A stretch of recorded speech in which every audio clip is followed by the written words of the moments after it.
பரிசுத்த வேதாகமம் பழைய ஏற்பாடு ஏசாயா தீர்க்க தரிசன புஸ்தகம் 60ஆம் அதிகாரம். எழும்பி பிரகாசி, உன் ஒளி வந்தது, கர்த்தருடைய மகிமை உன் மேல் உதித்தது. இதோ இருள் பூமியையும் காரிருள் ஜனத்தையும் மூடும். ஆனாலும் உன்மேல் கர்த்தர் உதிப்பார், அவருடைய மகிமை உன்மேல் காணப்படும். உன் வெளிச்சத்தினுடைய ஜாதிகளும் உதிக்கிற உன் ஒளியினிடத்துக்கு ராஜாக்களும் நடந்து வருவார்கள். சுற்றிலும் உன் கண்களை ஏறெடுத்து பார், அவர்கள் எல்லாரும் ஏகமாய் கூடி உன்னிடத்திற்கு வருவார்கள். உன் குமாரர் தூரத்திலிருந்து வந்து உன் குமாரத்திகள் உன் பக்கத்திலே வளர்க்கப்படுவார்கள். அப்பொழுது நீ அதை கண்டு ஓடி வருவாய். உன் இருதயம் அதிசயப்பட்டு பூரிக்கும். கடற்கரையின் திரளான கூட்டம் உன் வசமாக திரும்பும். ஜாதிகளின் பலத்த சேனை உன்னிடத்துக்கு வரும். ஒட்டகங்களின் ஏராளமும் மீதியான் ஏப்பாத் தேசங்களின் வேகமான ஒட்டகங்களும் உன்னை மூடும்.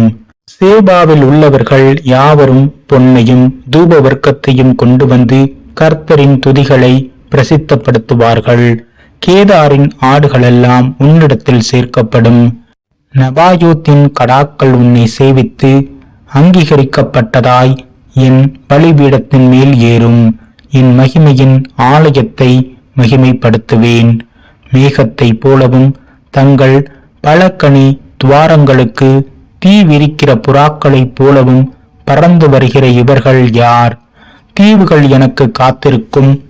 அவர் உன்னை மகிமைப்படுத்தினார் என்று உன் பிள்ளைகளையும் அவர்களோடே கூட அவர்கள் பொன்னையும் அவர்கள் வெள்ளியையும் உன் தேவனாகிய கர்த்தரின் நாமத்துக்கென்றும் இஸ்ரவேலின் பரிசுத்தருக்கென்றும் தூரத்திலிருந்து கொண்டு வர தர்ஷீஷின் கப்பல்களும் ஏற்கனவே எனக்கு காத்திருக்கும். அந்நியரின் புத்திரர் உன் மதில்களை கட்டி அவர்களுடைய ராஜாக்கள் உன்னை சேவிப்பார்கள். என் கடும் கோபத்தினால் உன்னை அடித்தேன், ஆனாலும் என் கிருபையினால் உனக்கு இறங்கினேன். உன்னிடத்துக்கு ஜாதிகளின் பலத்த சேனையை கொண்டு வரும்படிக்கும் அவர்களுடைய ராஜாக்களை அழைத்து வரும்படிக்கும் உன் வாசல்கள் இரவும் பகலும் பூட்டப்படாமல் எப்பொழுதும் திறந்திருக்கும். உன்னை சேவிக்காத ஜாதியும் உன் ராஜ்யமும் அழியும். அந்த ஜாதிகள் நிச்சயமாய் பாழாகும். என் பரிசுத்த ஸ்தலத்தை சிங்காரிக்கும்படிக்கு லீபனோனின் மகிமையும் தேவதாரு விருட்சங்களும் பாய்மர விருட்சங்களும் புன்னை மரங்களும் கூட உன்னிடத்திற்கு கொண்டு வரப்படும். என் பாதஸ்தானத்தை மகிமைப்படுத்துவேன். உன்னை ஒடுக்கினவர்களின் பிள்ளைகளும் குனிந்து உன்னிடத்தில் வந்து உன்னை அசட்டை பண்ணின யாவரும் உன் காலடியில் பணிந்து உன்னை கர்த்தருடைய நகரம் என்றும் இஸ்ரவேலுடைய பரிசுத்தரின் சீயோன் என்றும் சொல்லுவார்கள். நீ நெகிழப்பட்டதும் கைவிடப்பட்டதும் ஒருவரும் கடந்து நடவாததுமாயிருந்தாய். ஆனாலும் உன்னை நித்திய மாட்சிமைக்காகவும் தலைமுறை தலைமுறையாயிருக்கும் மகிழ்ச்சியாகவும் வைப்பேன்.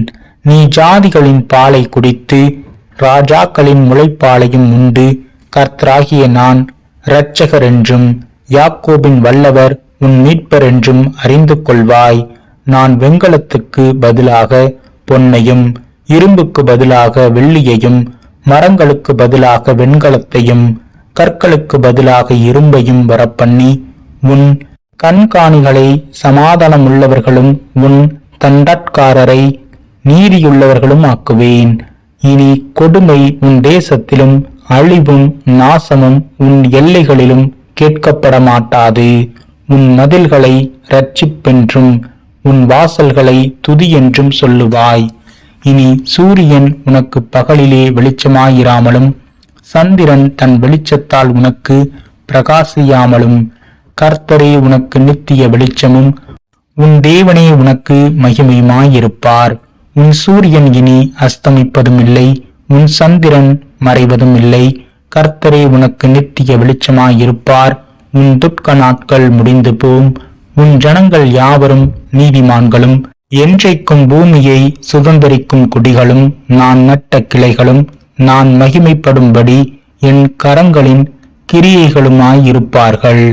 சின்னவன் 1000 சிறியவன் பலத்த ஜாதியும் ஆவான். கர்த்தராகிய நான் ஏற்ற காலத்தில் இதை தீவிரமாய் நடப்பிப்பேன்.